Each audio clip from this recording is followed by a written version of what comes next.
Lincoln Riley did about as good of a job as anyone could have done, given the roster, given the situation, given all the new transfer portal talent and the new staff, and all of that coming together in year one. 11-3 was very impressive. Most people remember the 3 losses, twice to Utah, one on the road, one at a neutral site for the conference championship, and another loss to Tulane in the Cotton Bowl, which was at a neutral site as well. But they do not remember a road win against UCLA, an impressive home win against Notre Dame, and 9 other wins, a lot of them blowouts, for the USC Trojans in year one of the Lincoln Riley tenure. Lincoln Riley went 11-3 in 2022, with an offense that was top 5 in efficiency and a defense that, outside of getting turnovers and getting sacks, was one of the worst in the country. USC's offense had guys like All-American Andrew Voorhees, who just had an impressive, ridiculous NFL Combine performance. 38 reps of 225 without leg drive is just amazing strength. Heisman winner Caleb Williams at quarterback, wide receiver Jordan Addison, who won the Biletnikoff in 2021, highly recruited Mario Williams, running backs Travis Dye, and Austin Jones, and others as well. But offense was the name of the game for USC. It's also always been that way for Lincoln Riley, whether he's been at Oklahoma or whether he's now at USC. Defense is typically, again, where the questions are. It was that way a lot of the time in the Clay Helton era. From my understanding of it, as a Big Ten guy, as someone who watched some USC football, someone who watches college football, but of course mainly paid attention to the Big Ten, it seems like that's remained the case here for Lincoln Riley. But the offensive performance and the recruiting overall has, of course, improved and stabilized.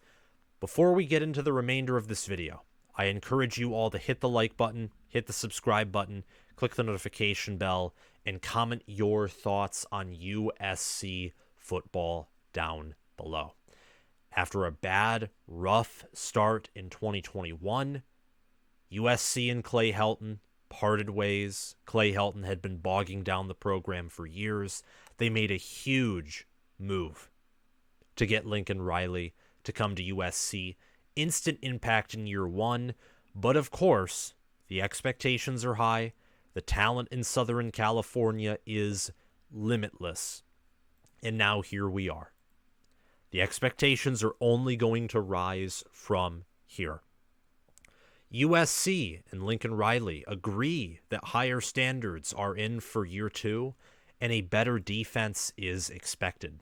Lincoln Riley also went on the All Things Covered podcast with Bryant McFadden and Patrick Peterson to discuss how much better his team can be in year two, and with a quote that says, "I think now we can win," which by itself is cryptic, but it shows that Lincoln Riley thinks that USC can make a jump in year two. There are higher expectations. There is a great feel that this team is a unanimous top 10 team this coming season. Some have them in the top 5. ESPN has them at number 7 in their way too early top 25, just as one example. And many other websites have them in the top 10. Potentially some have them in the top 5. USC is top 15 in returning production, and they have the number 5 transfer portal class. We'll break all of that down in a few minutes, and they're going to need it because their schedule this coming season is, in my opinion, a heck of a lot tougher than their schedule this past season. They have road games, for example, at Oregon, at Cal, at Notre Dame, at Colorado, and at Arizona State. And they have home matchups against San Jose State, Nevada, Stanford, Arizona, Utah, Washington, and UCLA. UCLA, Oregon, Washington, Utah, Notre Dame. Those are 5 teams that are in my top 25. UCLA's at 24th, Oregon's at 12th, Washington's at 4th, Utah at 7th, Notre Dame at 19th.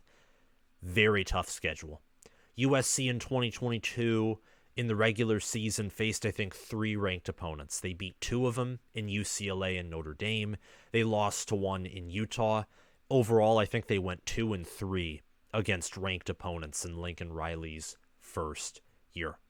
We'll see if this changes in 2023. We'll let the games play out themselves.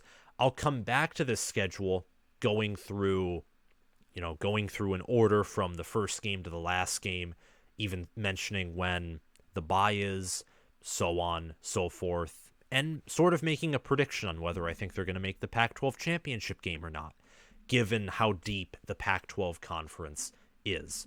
But before that, I want to briefly touch on Dylan Raiola, the crystal balls surrounding him, what landing him would mean for USC football. From there, I'm going to take a deep dive into the article talking about Lincoln Riley's expectations, talking about their returning production and depth chart, and then going back to the schedule, and that will be the conclusion there.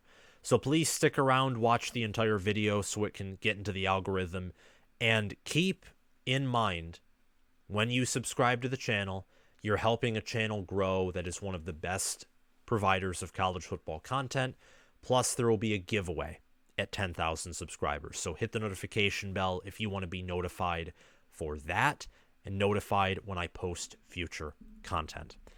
USC got several crystal balls for Dylan Raiola on 24/7 Sports. They got 2 from Greg Biggins and from Blair Angelo. Blair Angelo is a Mountain Region recruiting analyst. Greg Biggins is a national recruiting analyst. Both at around 7 p.m. Eastern Time on March 5th, 2023, gave confidence predictions of 6 crystal balls in favor of the Trojans. Just a few minutes after, at 7:09, same date, Steve Wiltfong, director of recruiting for 24/7 Sports, gave a crystal ball prediction with a confidence of 6 as well, which is listed as medium confidence. There are 3 other recruiting analysts and insiders and so on and so forth who have Raiola still crystal balled to Nebraska, and 1 who has Raiola crystal balled to Georgia, but just 1. So it seems to be the battle is currently between the Trojans and the Cornhuskers. Raiola, as we all know, is a Husker legacy recruit, but he currently is attending Pinnacle High School in Phoenix, Arizona, so USC would be the closest option to him. USC, out of all the schools that are listed as warm, out of all of them, Georgia, Nebraska, Oregon, USC is by far and away the best reputation with quarterbacks, whether it's their history as a program, whether it's their head coach. USC probably has the best NIL opportunities, given with what they were able to do with Jordan Addison and Caleb Williams, and currently what they're doing in recruiting in the portal. They probably have the best NIL opportunities there as well. Don't even forget that it's the Los Angeles area, it's California, it's a big city. There's not much to dislike about USC if you are a quarterback. Most notably, the number 1 quarterback and number 1 overall prospect nationally. Raiola is rated as a 98 star by 24/7 Sports, and he is rated as a .9996 star, a very high-rated 5-star, according to 24/7 Sports Composite, which factors in other websites to 24/7 Sports ranking. He's a quarterback, obviously, 6'3", 220 pounds, very impressive arm. He's definitely Power 5 starter ready as it is. He'll probably be a first-round draft pick. Very highly rated quarterback. Looks the part already from a physical standpoint, writes Chris Singletary, a national recruiting expert. You can read more of that just by, looking up Dylan Raiola, and you'll find his recruiting profile on 24/7 Sports. Very impressive athlete.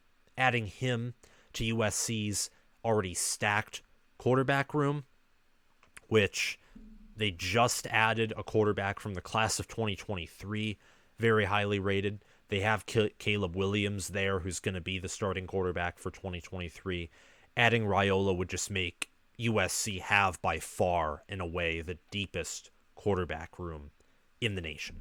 So it would be a huge addition for USC. It would be a big-time letdown for the Cornhuskers in seeing that USC and Nebraska will be in the same conference in 2024 when Raiola enrolls somewhere. It'll be easy if maybe USC and Nebraska face each other and there's sort of a revenge arc if they steal him away from the Huskers, or if the Huskers, fend USC off and there's some resentment there. But USC looks to be in the lead right now. He reportedly had a great visit with Lincoln Riley, so USC recruiting is continuing to march upward nationally. And it's the same thing in the portal, where USC currently has the number 5 transfer portal class. Now going to move on and briefly touch on Lincoln Riley and what he said on the All Things Covered podcast. The Trojans, of course, are moving to the Big Ten in 2024. Much more is going on. Lincoln Riley, he had some thoughts on his expectations of his team moving forward, saying you can only do so much in year one, and I feel like we did a lot. I keep telling people this is just the tip of the iceberg. We're not even good yet.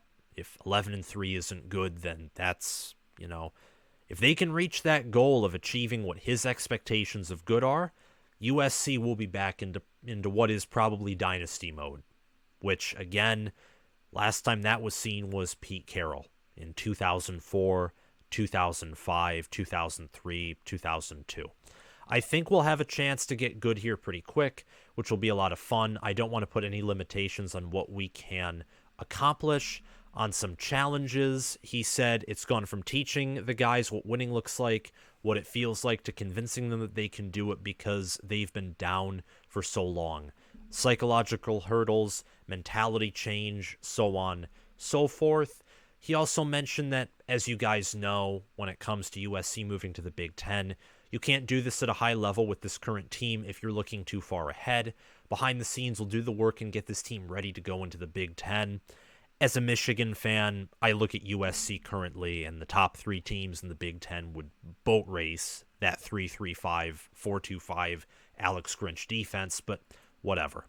But on the forefront, we have a big opportunity in front of us, and we want to make the most of it. So not much talk about the defense, not too much, specifics, but some general statements, positive statements. Lincoln Riley's a young, energetic guy.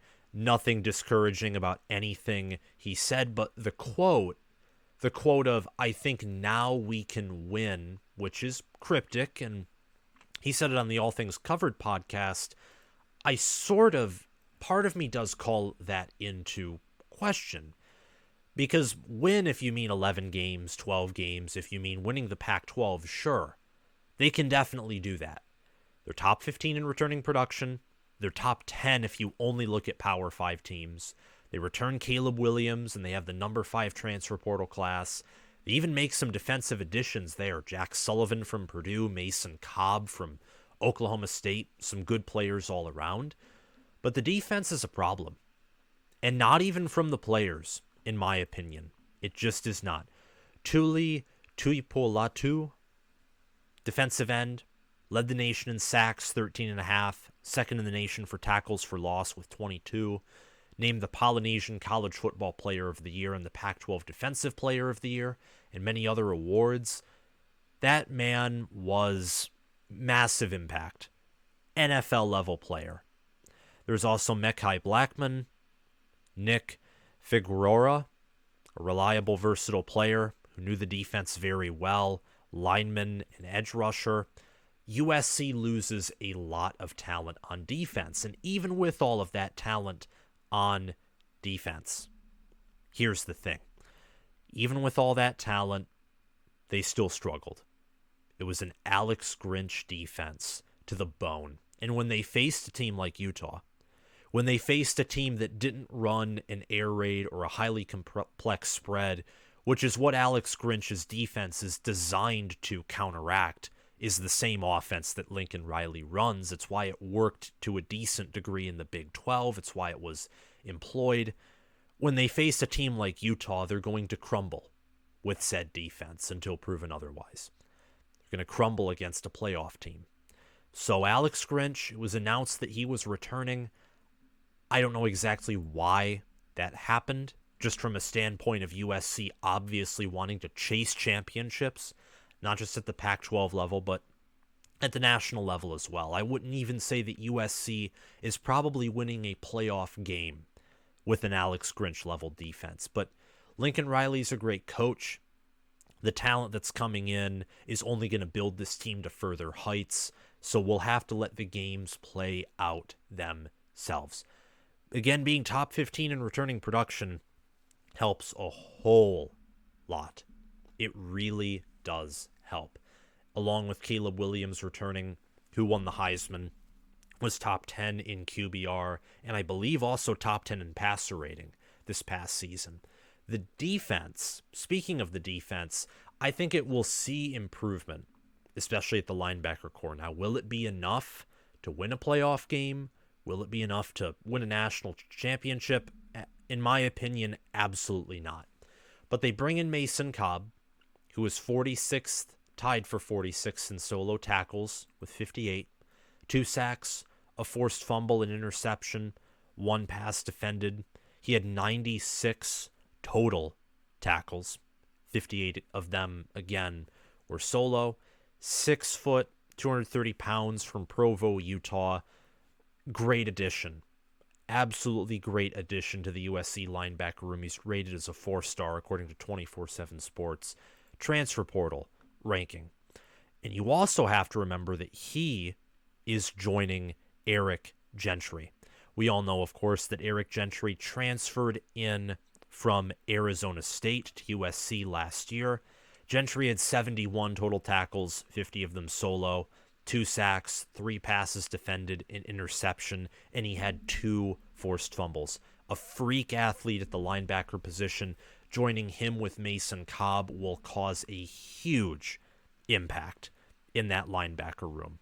You also got to remember on the D-line, there are going to be mostly new players there. Jack Sullivan, Anthony Lucas, Keon Bars are all incoming transfers for that 3-front, most of the time, 3-front defensive line. So the defense is going to have a new look, but I think it does have a chance to see improvement, especially because of the strength of that linebacker room, who did not lose much of, if any, production, but only added by bringing in Mason Cobb from the transfer portal. I think Alex Grinch, again, is the guy who's holding the defense back. I think USC's defensive staff, mainly because of him, is one of the worst in all of Power 5. This is in huge comparison, kind of a game of opposites, as Lincoln Riley's USC offensive staff is one of the best in the country. I think Lincoln Riley will have this team competing for a college football playoff appearance and a title. They will be in that college football playoff and national title conversation for most of the year. They have too much talent. The amount of players they have on offense and the way that their defense is designed in a conference that just loves to run the spread, loves to run up-tempo, fast-paced offenses, Utah being one of the few exceptions. This team is built to win the Pac-12, win enough games, win a conference title to put themselves in position to play for a national title. Now, playing for a national title and winning one, or being in the college football playoff conversation versus getting in, those, of course, are very different things. My own Michigan Wolverines under Jim Harbaugh were in the playoff conversation for most of October and most of November for most of his years before 2021. They were in that conversation almost every preseason, half of the time in the regular season, but when it came time to perform, they'd lose to Ohio State, they wouldn't go to Indy, they wouldn't go to the playoff, and if any of those teams went to the playoff, they would have lost probably all by double digits. Michigan in 2021 even lost by double digits, and they actually got to the college football playoff. Michigan in 2022 they lost in the playoff as well, the semifinal. So it is so challenging to win just that semifinal, let alone a title. It is much easier to just get in or contend, and just contend but not actually get there. The Trojans, speaking of which, have a very tough Pac-12 slate, and this is where we will end this video. It's going through the schedule, giving some of my thoughts. USC opens up hosting San Jose State August 26th. They host Nevada September 2nd, Stanford September 9th. They have the weekend of September 16th off. Their first road game is at Arizona State September 23rd. Then they have Colorado on the road at September 30th. I think USC will go 5-0 in their September games. They'll host Arizona October 7th, travel to Notre Dame October 14th, host Utah October 21st, and travel to California October 28th. I think the Trojans will go 3-1 in October. They'll win on the road, I think in a bigger way than many will think, against a Notre Dame team who they'll outcoach. They have the better head coach. They have the better offense. I think that they might actually have the more veteran defense. USC is bringing in experienced veteran players on defense through the portal to supplement their losses. Notre Dame lost Isaiah Foskey, Brandon Joseph, and they're not bringing in too many guys to replace them. Or if they do replace them, they're not going to replace the caliber of players that Notre Dame lost on defense. I think USC will handle their rival Irish this season. But Utah's a different story. Utah's multiple offense matches up very well with USC's defense. The way they can run the ball, use their tight ends, their strong offensive line against a USC D-line that is just, it's overmatched by Utah's offensive line. I think Utah will win in the LA Memorial Coliseum. Their November slate includes a November 4th game against Washington, November 11th game on the road at Oregon, and a game hosting UCLA November 18th to close out the season, as November 25th is a bye. USC will not be playing Saturday, November 25th. That's the weekend of Michigan, Ohio State, Michigan State, Penn State, Alabama, Auburn, just as an example. I think also OU and TCU and maybe Oregon, Oregon State play that weekend as well. Also for Big Ten fans, Nebraska, Iowa, Minnesota, Wisconsin, and then, Georgia Tech for SEC fans, Clemson, South Carolina for ACC. USC is not going to play on one of college football's most iconic weekends. I think they will win. It'll be tough because that might be their toughest 3-game stretch is Washington, Oregon, and UCLA. But I think the Trojans will win those 3 games. They'll cap off an 11-win regular season once again. But I think due to a very strong Pac-12, as you've seen if you've watched my top 25 video, or if you have listened to this channel before and looked at my playoff preview video, I do think USC is going to once again fall short in their conference championship game to Washington. It's going to be very hard for USC to reach the college football playoff, given how tough the Pac-12 is. I think it's going to be nearly impossible for them to win a national championship this coming season. Can they do it, especially when it comes to reaching the playoff and winning the Pac-12? Of course. But as we all know, even with Caleb Williams, and like at Oklahoma, even with Kyler Murray, Baker Mayfield, Jalen Hurts, CeeDee Lamb, Trey Sermon, and many other players, even with them, they still could not win a playoff game. It is so challenging to win that playoff game. But I do think Lincoln Riley will do it he'll do it one day, especially with the powerful position that he has with that recruiting base in Southern California due to the position of his school and its reputation. Thank you guys for watching. If you like this video, please hit that like button, hit the subscribe button, click the notification bell, and comment your thoughts down below. And if you're listening via Spotify, make sure to follow the channel. I'll talk to you later, guys. Bye.